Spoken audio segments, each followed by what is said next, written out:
Recargar tu Bonobús Plus es ahora mucho más fácil y cómodo. Puedes hacerlo desde cualquier lugar y a través de cualquier dispositivo con conexión a internet, ordenador, móvil, tablet.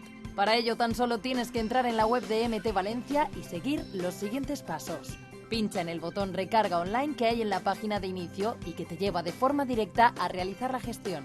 La forma de realizar este proceso es muy sencilla y además la propia página te indica qué debes tener en cuenta al realizar la recarga, como el hecho de que la hagas en tu tarjeta habitual y con un máximo de 30 viajes.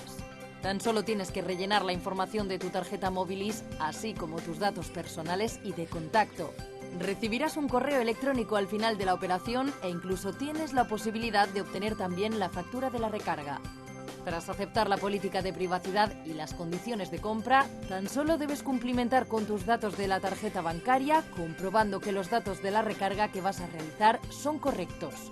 Una vez efectuado el paso, el sistema te ofrece un comprobante de pago que desde MT te recomendamos que lo imprimas o lo guardes como justificante de pago. Pasados unos 30 minutos y hasta 7 días después, ya podrás hacerla efectiva utilizando la validadora delantera del conductor cuando subas al autobús. Automáticamente se te hará efectiva la recarga realizada, a la vez que se te descontará el viaje que estás realizando. Así de rápido, cómodo y sencillo es viajar con MT Valencia.